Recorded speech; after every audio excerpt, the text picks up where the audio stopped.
What's going on, guys? Scar coming at you with another Magic the Gathering video. Today's we're really diving into a deck that's, I guess, somewhat budget. If you can't make a budget, you can make it a budget version. I just played a couple of a few rare lands, nothing too crazy, and there's a couple rares in the deck. But overall, I think the budget curve is actually pretty cheap in the sense that I think it plays at rares, uncommons, and commons. And I think the most we play currently in this version is 10, which you can just swap out the lands and probably get down to 6 rares if you want to build this deck. But overall, this deck is actually kind of an interesting one. It kind of plays into like tokens and just playing a lot of tokens onto the battlefield and just kind of going wide on your opponent. And the whole point is to kind of go wide and possibly draw one of the new cards from the set called Transmogrify and kind of transmog one of the tokens into a creature, in which we search our deck for a creature. Deck doesn't play any creatures other than spells, so we get the one creature, puts onto the battlefield, and then hopefully it's a creature that we need, and we kind of swing in for lethal at that point. Overall, the deck is pretty fun. It's pretty straightforward. The goal here is just pretty much play token creature spells whenever you get the chance to. The goal is just to get wide. You can win with just not even playing that card. You can just get wide enough. Play there's a goblin card in the deck that you make goblin tokens, and every time you play a non-creature spell, they have prowess, so they get +1/+1 every time you play a non-creature spell, which is definitely an interesting card to play in the deck. And there's some cards that you can put into the graveyard, use the escape cost, play it again, do that over and over again. But enough said about that. Let's dive into the deck. Let's see what it's all about. If there's something you guys like, hit that like button. If you want to know I post more videos like this, hit the subscribe button. I will catch I'll catch you in the deck breakdown. Alright, so the deck list is pretty straightforward. You're kind of like looking at it, and it's a lot of cards that just create tokens or put tokens onto the battlefield. No, there's nothing really super crazy in the deck. The only card that would stick out, just if you're looking at it just on the color perspective, is the End-Raze Forerunner, but that is the card we kind of want to hit for the Transmogrify. That's what we only play 2 of in the deck. So the goal here is to pretty much play all these things that create tokens, get a bunch of tokens on the battlefield, hopefully get to the point where we can get an End-Raze Forerunner onto the battlefield and just kind of swing over our opponent. But overall, you can still win even without that. So the way the deck starts off is we play Satyr's Cunning. It's a 1-cost sorcery spell that creates a 1/1 Satyr creature where this creature can't block. You can also escape it, which is good for Goblin Wizardry, which is in the deck, which creates the Goblin tokens that have prowess. So this is a good thing to kind of reoccur if you don't have any spells in your hand that maybe want to make that go off. Then we have Angelic Ascension, which is actually a very interesting card here. So what this does is that we can exile target creature or planeswalker. Its controller creates a 4/4 white angel token with flying onto the battlefield. So what we can do here is we use Tybalt. We can actually exile the Tybalt when it gets down to 1 and get a 4/4 out of it. And you know, it's kind of like good in that sense. Or if we want to just kind of pump one of our creatures, make it a little bit bigger, you know, kind of surprise our opponent if they swing in. And worst case scenario, our opponent plays something that's super crazy and we can't deal with it, we can exile it at least, and at least only have to maybe try to deal with a 4/4 angel. But more importantly, I think the goal here is we want to use this on our creatures and get a bigger creature out of it. Then we go into Raise the Alarm. It's a great instant speed. Create 2 1/1 white soldier tokens at an instant speed, so we can do it at the end of our opponent's turn or in response to them attacking. Maybe they attack in with, like, I don't know, anything that has a 1 toughness. We create 2 tokens, they then swing in, we block, the things die, they kind of get surprised, and you know, we get the benefit of getting an additional token out of it. Forbidden Friendship is another token creator that creates 2 tokens, a 1/1 dinosaur and a 1/1 white human soldier token. As you can see here, this is the goal of the deck. We just want to create tokens. Omen of the Sun, we gain some life, create some tokens, we can use it to scry and kind of fix the top of our deck if we don't like what we have. We can do that at instant speed, so it's definitely a good card to also play tokens. Rally Up for the Throne, we get 2 1/1 white human tokens from this, as well as if we spend at least 3 white mana to cast it, we can gain 1 life for each creature that we cast, or for each creature we control as we cast this spell, which is pretty good if we do it for its 3 white, which isn't too bad because the deck is pretty straightforward on mana. It's pretty much even balance of white and red. Tybalt is good because it creates tokens, and like I said, we can use the Angelic Ascension, exile this when he gets down to 1, create a 4/4 angel out of him, as well as these devil tokens that he creates are actually pretty interesting in the fact that when they die, they deal 1 damage to any target, so it's good to kind of ping off little things or just deal damage to your opponent's face, even if they do get blocked. Goblin Wizardry is another good card. It's a 4-cost card that creates 2 Goblin Wizards that also have prowess, like I said. The deck has all non-creature spells other than the Forerunner, so you're going to be pretty much pumping up these goblins whenever you play them, which is good in the fact that we can attack in, we get Satyrs back from the graveyard, we can make tokens, and pump up goblins in the process. These are good guys. It is a little bit expensive, but the goal here is, like I said, is just to create a bunch of tokens. Then you got Transmogrify. It's a 4-cost sorcery that exiles target creature. That creature controller reveals the top card of their library until they reveal a creature card. That player puts the creature card onto the battlefield and shuffles the rest of their library. So, like I said, we play all token cards and non-creature spells, and all we play creature-wise is the Endray Forerunner. This is kind of like how Winota decks back in the day kind of snuck Agent of Treachery onto the battlefield. We're using Transmogrify to sneak Endray's Forerunner onto the battlefield for cheaper than the 7 mana. Plus, we don't play any green, so we can't actually cast it if we do draw it. So that's the only downfall with it. But you know, if we get that Endray's Forerunner and we have like 5 or 6 tokens on the battlefield, it is actually maybe more than likely a good game right there. Our opponent may not be able to handle it, especially if we get this on curve. We could definitely have a decent amount of tokens on turn 4 if we can get this all out in the right order.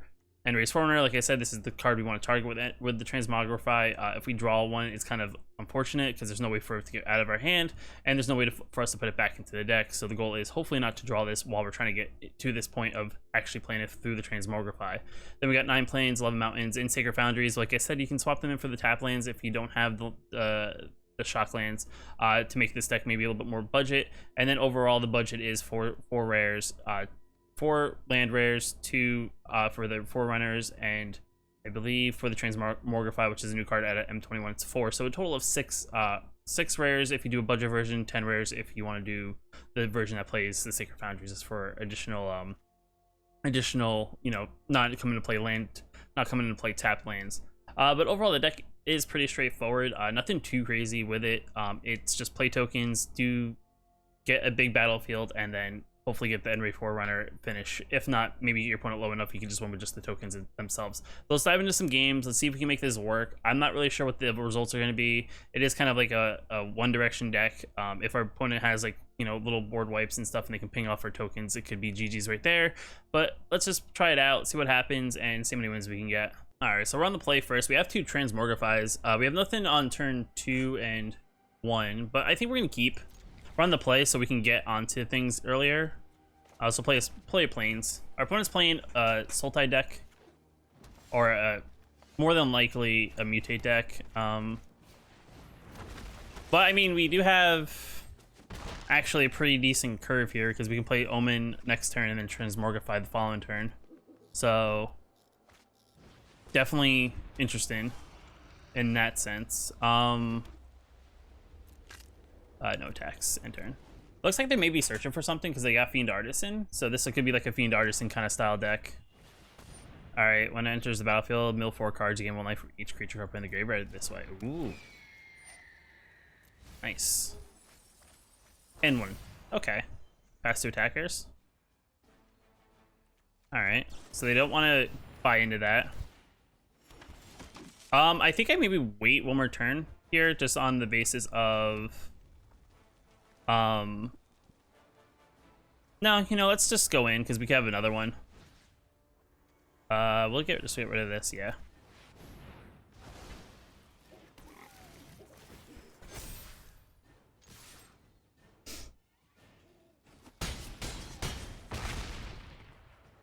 Alright, so if our opponent can't deal with this, that's game next turn. Because they decide to take all the damage. Interesting. That's actually perfectly fine, because that's not enough, unfortunately, to do anything.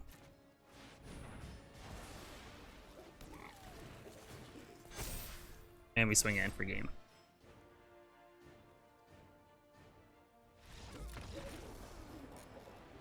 Alright, easy turn 1. Easy turn 5 win.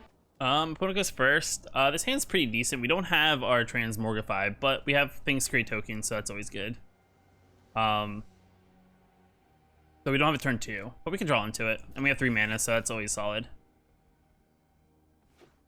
Alright, they're playing some sort of blue-white. Could be like blue-white.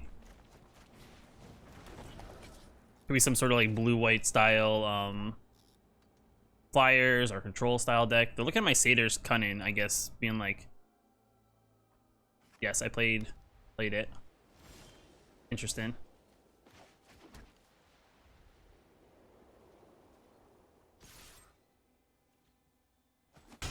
Alright, so they're not playing Flash. I think they're playing Control.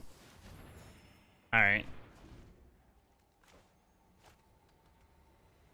Let's see what they do here. All right, so they don't have come to play not tap land, so they had to play the Fabled Passage. So they didn't draw into a non-tap land. So they're playing Jeskai of some sort. Ooh, that's actually really good for us. I could play this. I don't have 3 white mana though. I could play Tibalt.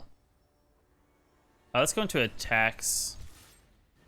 All right, they don't have at least anything to interact with that. And we'll create a token. Maybe they have a board wipe. The one thing that we got to worry about is if they have a board wipe here.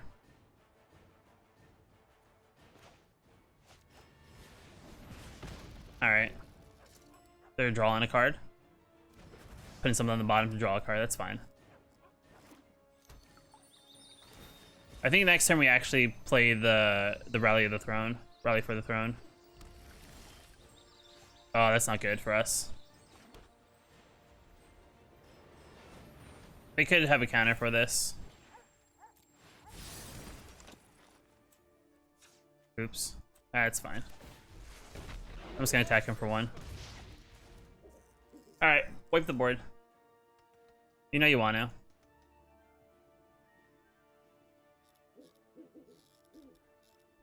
Maybe they have a board? Well, they have double white, so they can play day. Okay, they're gonna draw. Okay, that's actually good for us. Drawing is good. I mean, I only have 1 shot at Transmogrify. I think I go all in and attack. And then maybe wait till the following turn and play Goblin Wizardry, just in case they whip the board. Because this will then give me a way to possibly get the other Forerunner.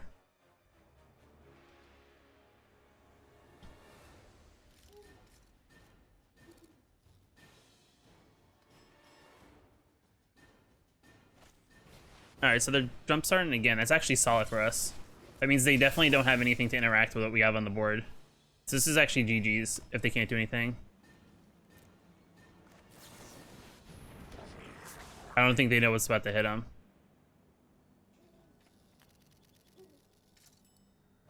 Oh, they discard.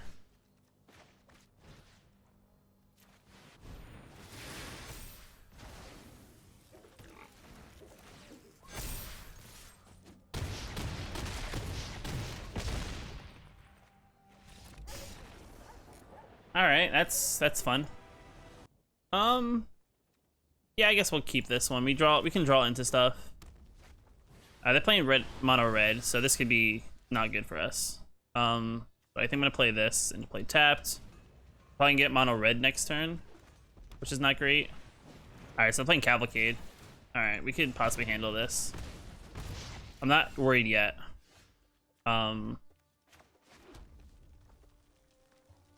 Yeah, we'll play this. And we'll attack in for Uno Mas.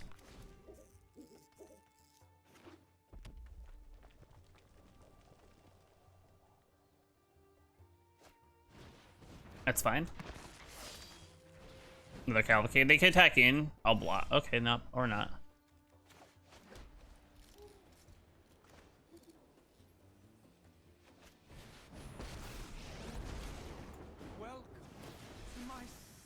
No attacks. So we need to draw a land here would be good, because that would keep us on Transmogrify. That's actually fine as well. Even if they attack in. Am I dead? No, I'm not dead yet. A lot of damage, but I'm not dead.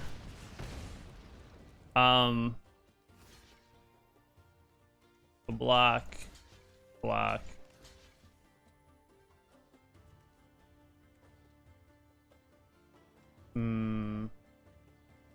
Block.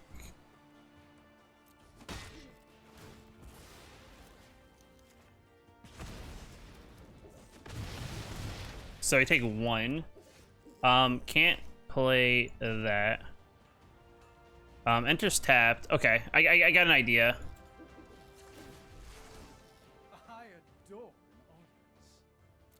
If they have another haste creature, we're GG's. Yeah.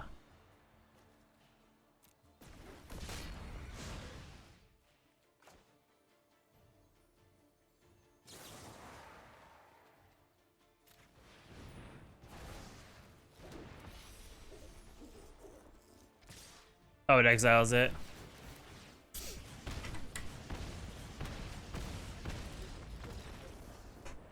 Got mono red. If I would have probably probably exiled one of their cards to get the 4/4 angel, it just would have it wouldn't have helped because I would have gotten 4 damage. And then the angel would just hit me the next turn. And I completely forgot that it's when it dies, not exile. So I couldn't technically trigger the... Oh, I could have made Tybalt a thing. But I was dead anyway. Oh, this hand's good. We have a turn 1 creature generator. We can turn that creature into a 4/4 on turn 2. Opponent is... I'm not sure.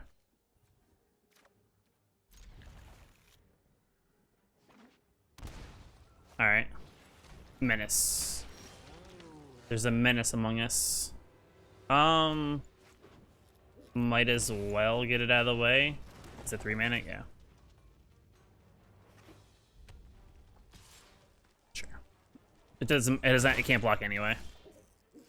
Alright, we have a way to gain life, so that's good. I guess we see what they do here. We're just gonna attack in. They have a play, so do it.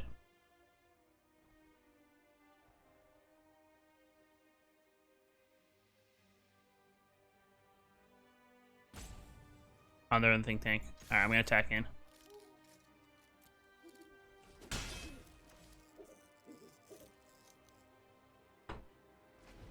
It's 3 mana.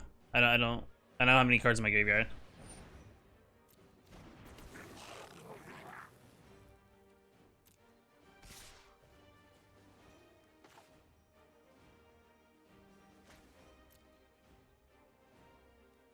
I'll take it. I'm not really worried, to be quite honest. That's actually really good for the situation as well, because that creates just more 1/1s. I mean, I could go the life of gainer, go the route of gain life. I need a land too.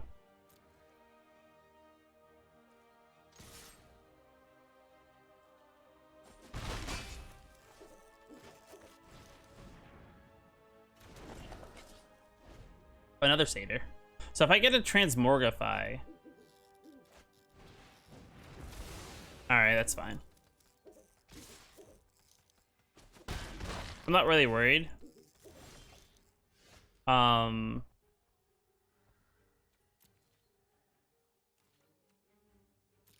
I'm not gonna burn 2 cards to get a 1/1 non-blocker.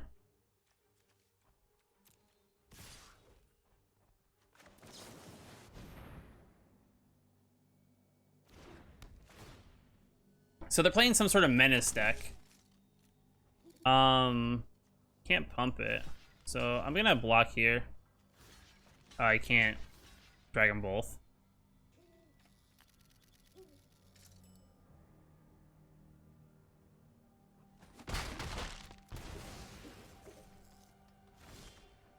All right, there's our land.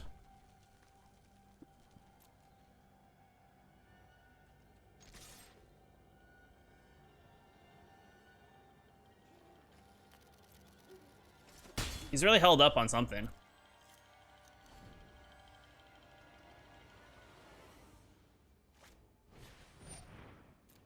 Stuck on mana, which kind of sucks for him, I guess. Pass to attackers. My turn. Interesting.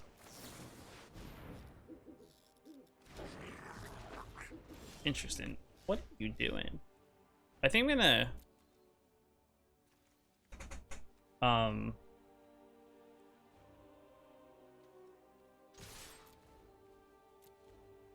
You gonna do anything about it? No, I don't think I want to get too aggressive, though. You know, part of me is like, let's hold back, kind of wait. Because he may have another Blazing Volley. So if he does, then At the beginning of your combat of your turn, you may sacrifice another creature. If you do, Dire Fleet gets +2. Gets +2/+2 and gets trampled, then turn. Interesting.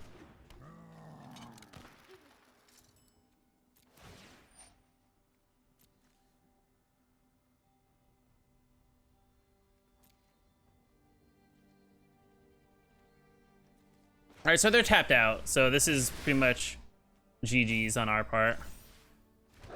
Because these will get pumped up when I go. And then I will Transmogrify this. And then we'll get the...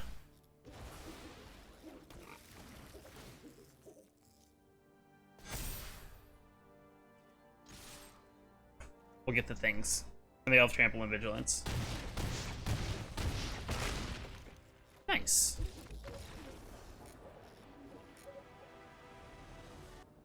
Alright, we're on the play. So we got Cunning, we got Forbidden, and we got Goblin. M3 lands. Yeah, this is definitely a keeper. I think this like Satyr's Cunning just throws everybody off because it's like a turn 1 Satyr. They're like, what is that? That's fine.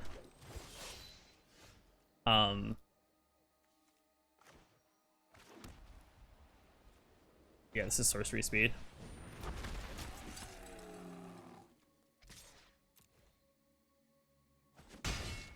So I only attacked with 1 because they could play something that pumps them up. They don't attack, interesting. They don't attack. So here's the thing. I could... Yeah, I think we're gonna do this. Because if anything, I can block and block and do damage. If they decide to attack wide.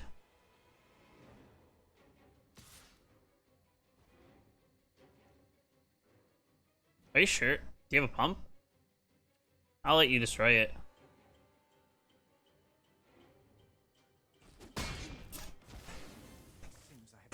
I know they probably have a second play, but it's weird.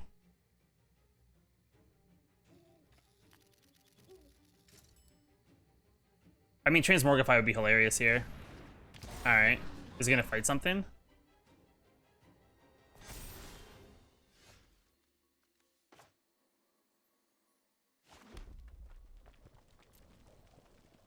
No attacks. End turn.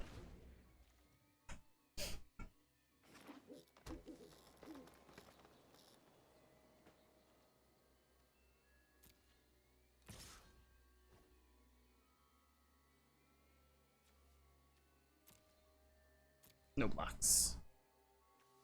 Pass the damage. My goal is to go wide on them right now, because I feel like that's the only real way I'm going to be able to get through to them damage-wise. That's fine. Next. No attacks, end turn. Angelic Ascension could be a possibility here.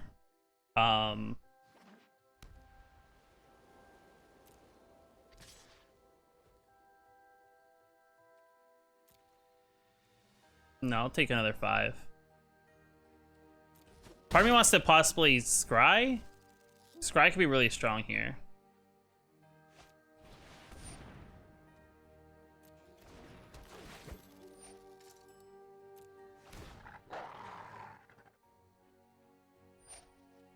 What's fighting what? Enters the battlefield under your control, you gain 3 life and that creature fights up to... Wait. Oh.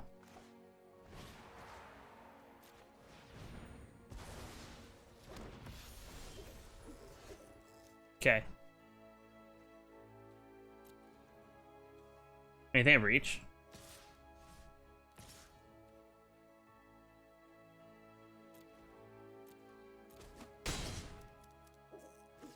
End turn. I'm surprised they don't have any place. They just have a whole bunch of land? That's fine.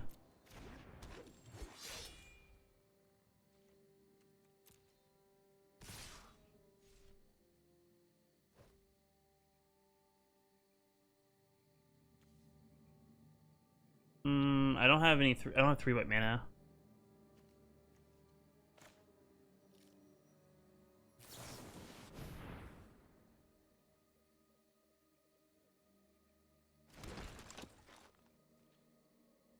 So the goal here would be pretty awesome is if we could, what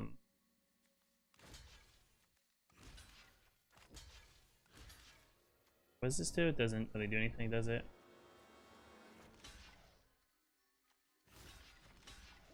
All right, none of them trample other than the 5/6, so I'm fine with that. Oh, what does that do? Interesting. Never seen that card. I was not expecting a card that makes me quadruple tokens. I think it was game regardless if that was the case. All right, opponent goes first. I don't hate the hand. It's not great, but we're on the draw, so hopefully we can draw into stuff to make tokens. Okay, that's good for us. What color are we playing? They went and fetched a swamp. Okay. We're gonna put a Sacred Foundry into play tapped. Say go. I think I'm gonna play the 3 planes first, just so I can get Rally of the Throne. It's fine. I'm not worried about a 2/2.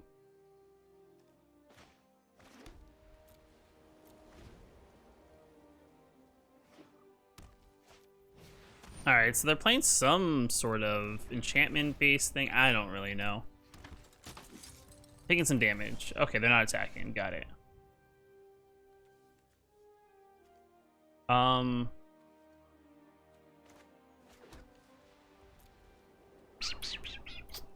I want to play? I only got.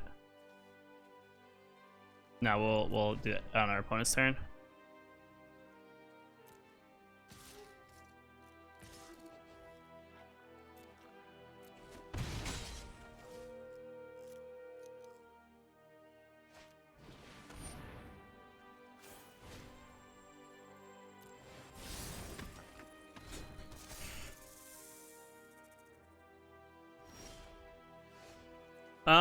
So I think what we do here is we set up for the Transmogrify the following turn.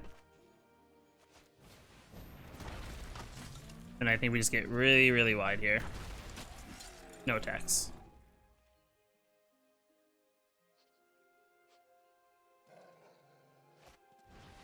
That's fine. It's actually much better if they don't actually, if they don't attack. Ah, you're good. No blocks. I'll take 1.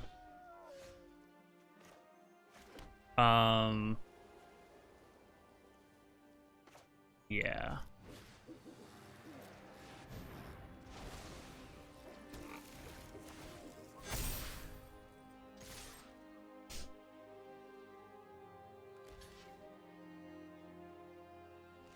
This is gonna hurt a little bit for them. They're gonna get some life, but it's gonna hurt a little bit.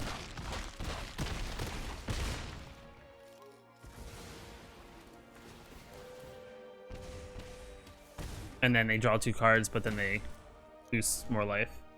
So they got to deal with the End Race Forerunner. Would be their issue right now. And they only have, all right. Gain a life, lose a life. Okay, so they're still in the same spot, looking for an answer.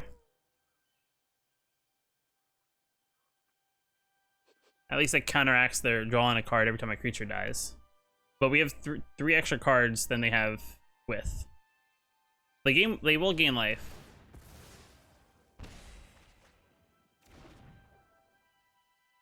They will gain life. So they're 4. But now they're down to 1 less creature, so there's that.